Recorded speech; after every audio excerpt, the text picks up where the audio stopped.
Hi and welcome back to the channel. Myself and Charlotte out in Dahab right now, as you can see. Beautiful weather. Thought I'd make a video of 10 things that we think you should know before coming out here to Dahab, Egypt.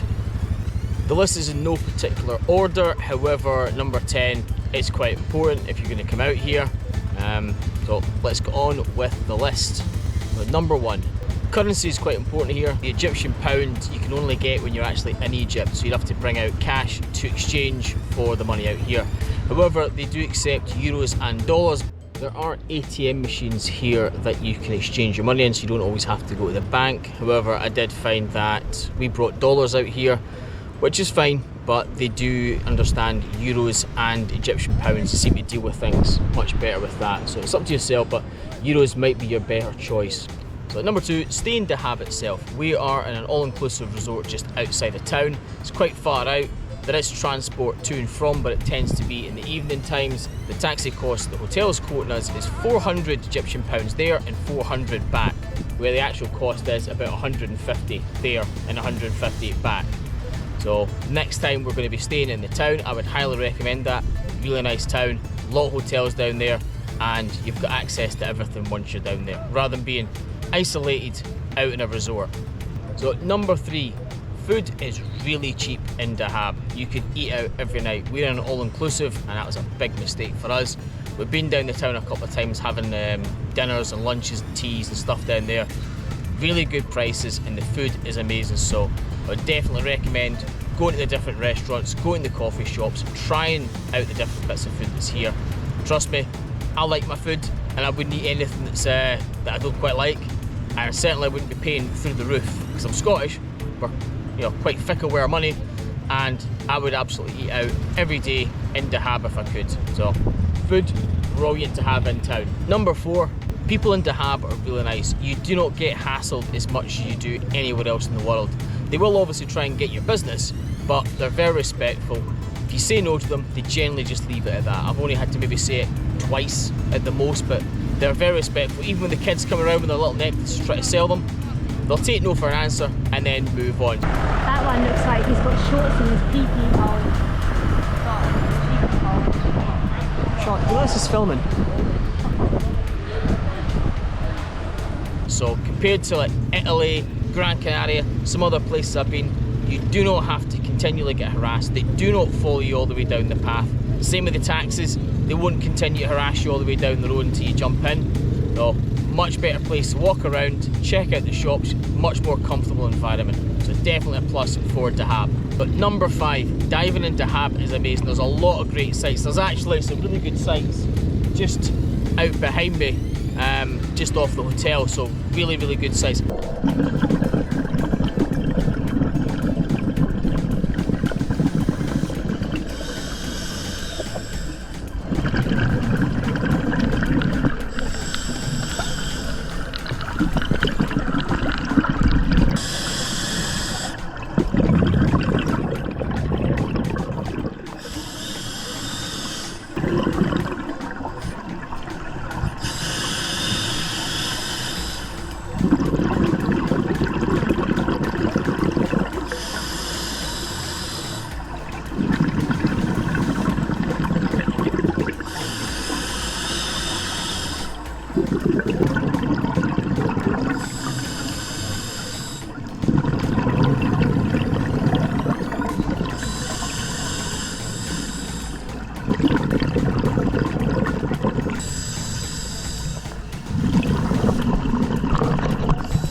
However, do a lot of your research and try and pick the best company. There's a lot of different dive shops in the town, so you can pick and choose who you want, but be very careful of who you pick.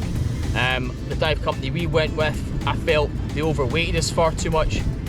I was carrying 10 kilograms despite me having a backplate and wings, which is not as buoyant as a normal jacket style BCD. Did a weight test, I sunk to the bottom, but they continued to keep me with the 10 kilograms the whole way through. So did not listen, despite the fact that I'm an advanced open water diver. They didn't care, and I felt that we were treated a bit more like people that had never dived a day in their life. Considering I've dived in a lot of different countries, they say the Red Sea is supposed to be really, really salty, so we need to be more buoyant. I didn't find that at all.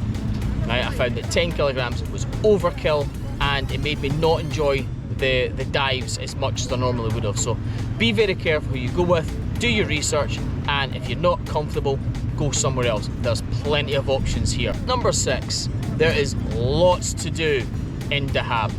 If you like adventure and you like doing active stuff, this is the place for you.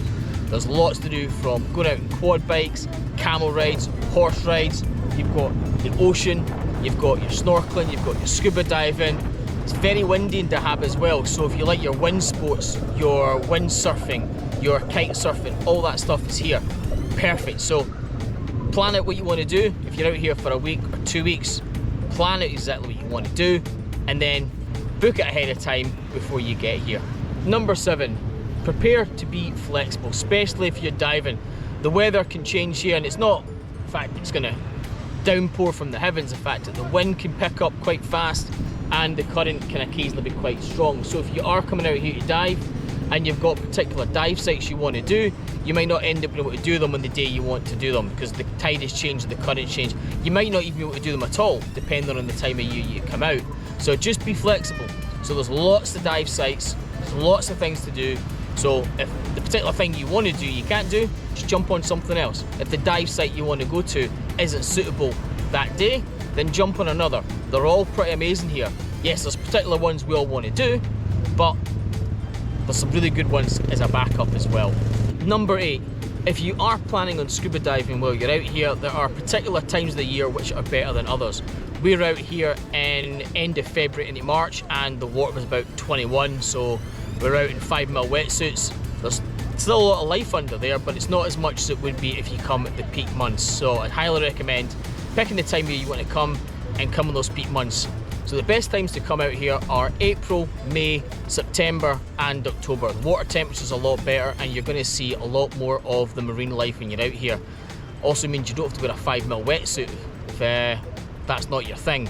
Personally, I would rather just dive in a rashi, so 5mm wetsuit, far too much for me, so this will be the last time that we come out here this time of the year. Yes, it's still hot enough to walk around and get in the water, but it's a bit too cold for a rashi when you're out there. Number 9, Dahab is not Cairo. When people think about Egypt, they tend to think Cairo, the hustle and bustle, the harassment of the city, very dangerous, you need armed security everywhere you go. Dahab is not like that. I'm not saying you don't need to look over your shoulder and be very cautious, you do whenever you come out to any holiday site that's not your own country. You still have to watch where you are, but it's a much safer environment. The people are really nice. It's very much tourist orientated here. Dahab used to be a fishing village, but they don't really do that much anymore, so they do really rely on us tourists coming out. So people are respectful, they're very nice. It's a better environment than if you're up in the hustle and bustle of the big cities, and it is very safe to just walk about Dahab streets within reason. I would never go down any quiet back alleys myself, still be quite cautious, but I do get a much better feeling. I've been all over the Middle East as well, so I do get a much better feeling when I'm walking about Dahab than I did anywhere else that I've been. So if you're thinking about coming out to Egypt and you're being put off by the security threats, then this is a much better place to go, especially for your first time in Egypt. And last but not least, number 10, which I would consider the most important. Whenever you're coming out on a holiday, or especially one in Dahab where it's much more adventure orientated, make sure you bring the right holiday partner. If you're coming out here with someone that likes to just sunbathe, chill, do nothing, you will find yourself been out on the quad bikes yourself, been out on the camels yourself, doing all these adventure stuff yourself, which you clearly don't want to do. You'd much rather come out here with someone that you can do these adventure stuff with. So I'm quite lucky. Charlotte does a lot of the adventure stuff, so that's really good for me. But be aware, when you come out here, this isn't really a lie in the sun, chill out kind of place. Yes, you can lie in a sun lounger if you want, but it's mainly orientated towards a bit more adventure, a bit more getting in the water, scuba diving, water sports, going into the desert on quad bikes, horses, all that kind of stuff. So pick your partner well. I hope this video has helped you, and especially preparing yourself for coming out to Egypt or Dahab itself. Beautiful place, absolutely love it here, and I will be definitely coming back as well. Thanks for watching, and if you like the video, please like, share and subscribe. It all helps us out on the algorithm, especially as we're a new channel, and we'll see you on further adventures.